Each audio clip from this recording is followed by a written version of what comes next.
an Olympic game, have you ever paid attention to those 200 images? Those kind of cloths hung on the poles. Did you ever ask yourself, what are they? And why are they so similar?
Also during an Olympic game, when athletes were awarded, why did everybody stand up and watch those colored cloths being raised into the air?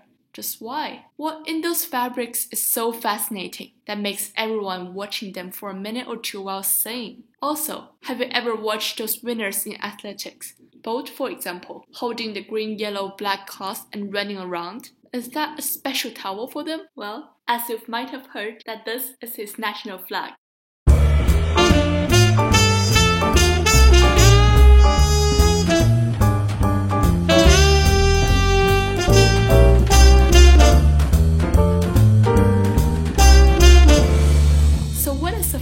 It refers to a piece of cloth or similar material, typically oblong or square, that is attachable by one edge to a pole or rope. So that's how you could see them hanging on the poles.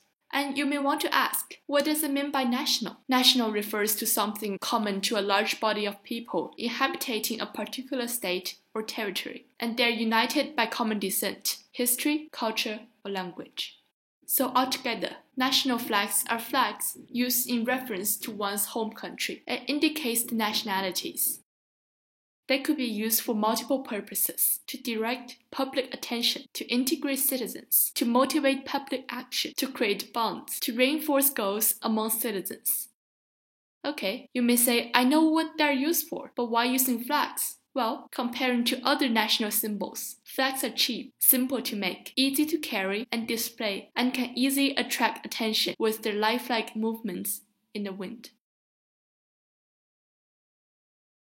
Very often, you could see flags being paraded by defense forces, being displayed at government buildings, service organizations, schools, privately, and as aforementioned, at sporting events. A special use of the flag is half-mast, mourning. That is when the flag is lowered to a position recognizably to a third of the distance down from the top of the flagpole. And how is the flag related to you as a citizen? For many countries, schools or organizations hold flag-raising ceremonies. They may be displayed every day and everywhere. They could even be used for commercial purposes, for example, on t-shirts, magnets, and even printed on undergarments. Many countries have special days where the national flags contribute to an important part of their celebration. Taking the USA as an example, on Flag Day, Veteran Day, Memorial Day, and Independence Day, they hold their parade with flag waving. Citizens may place flags on gravesites and wear colors of the flag to reinforce patriotism. Flags are so important that the loss of the flag in the battles is a severe blow. The capture of the opponent's flag might be a turning point in the battle. Flags are so strong that they clarify and create societies. As for a country, a flag is its power symbol, an expression of identity and pride. When a country flies its own national flag, it demonstrates that the country has confidence in itself and is comfortable with its place in the world, its history, and its future. For that reason, flags are often used with respect and dignity. Many countries establish flag acts regulating the usage of national flags. Some include rules like, if flags are in a condition that could be no longer used properly, be destroyed in a dignified manner, preferably by burning. Others like, flags should be raised no earlier than the first light and lowered no later than dusk. They should not be flown upside down, even as a signal of distress, as well as two flags should not be flown from the same flagpole. On the other hand, public dishonoring of the flag is regarded as an extreme form of dissent and is punished accordingly.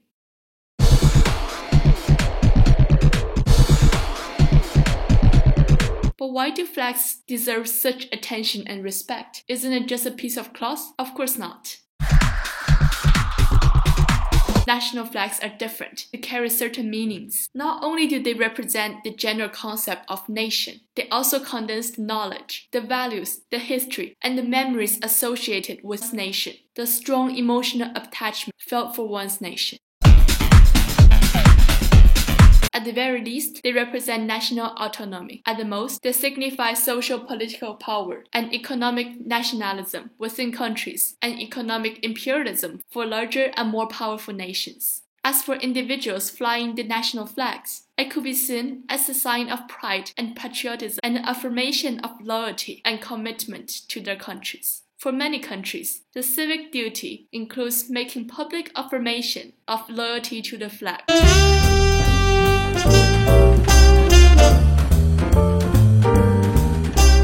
So when did these national flags first appear? The oldest known flag in the world is believed to be the Shattered Standard, created in Iran, 2400 BC. It is a square bronze flag that could be hung on the pole with an eagle on top of the pole, and this flag has an emblem on it. Before the creation of the Shattered Standard, there were similar objects like decorative streamers or perhaps ceremonial images, or the temple flags in ancient Egypt. However, these could hardly be classified as flags. Most ancient countries had only personal flags of the rulers, the royal standards. However, with the creation of modern states in the 17th century, more and more countries began to create their own national flags. And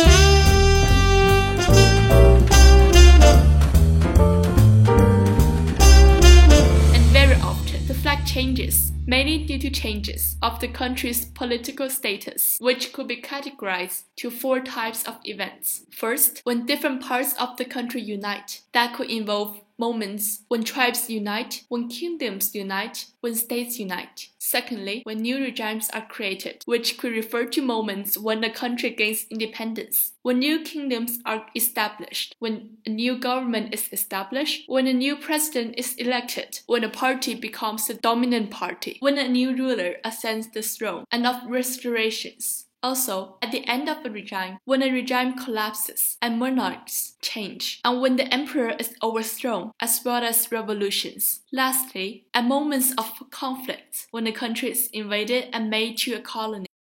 For example, like South Sudan, after gaining their independence, created their new national flag in 2005.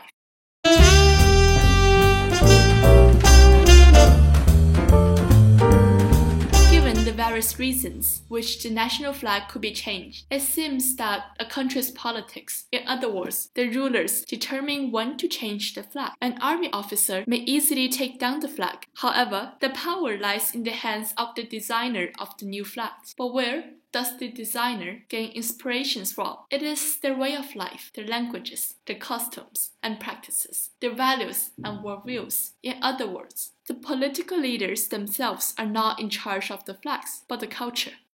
So, as for society, what is culture? Culture is how people express themselves. It's how they design their national flags. It is the collective programming of the mind, the cumulative deposit of knowledge, the experience, the beliefs, the attitudes, the concepts and material possessions acquired by a group of people. The culture is transmitted from one generation to the next through education and by example. Culture is really a strong part of people's lives. People are what they learn. It determines the human nature of a society. It influences their views, their values, their humor, their hopes, their loyalties, their worries and fears. It may have direct impact on businesses, for example. Failure to consider the impact of one's culture might ruin a negotiation, derail a marketing campaign, and cause labor unrest. Culture could shape how a nation sees sees itself and how it establishes its identity. It is the character of a nation. The character reflects the lives, the histories, and the identities. Culture can benefit a society in many ways. It joins people together to build powerful communities that is capable of attaining significant changes. Large numbers of people have to work together.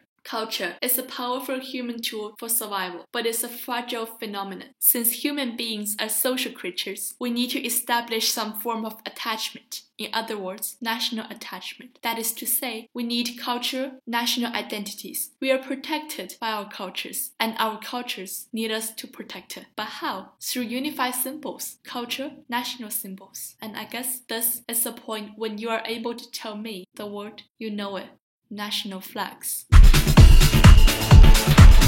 Although the flags keep evolving, what is unchanged is the culture they represent. Colors are a key aspect of national flags design, and often they are what reflect the unchanging characteristics of a country. Not the area of the territories, not the armies, not the leaders, but their cultural heritage. For example,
Olympic Games are not grand displays of colorful fabrics. For that reason, a textile factory perhaps are better places to visit. Flags are used for a purpose. They're kept for a purpose, and they're changed for a purpose. Not only for decoration, well, except for this exhibition board behind me, not only to save the business of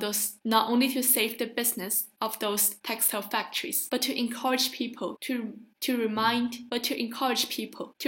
them of their nationalities, their history, and most importantly, their culture.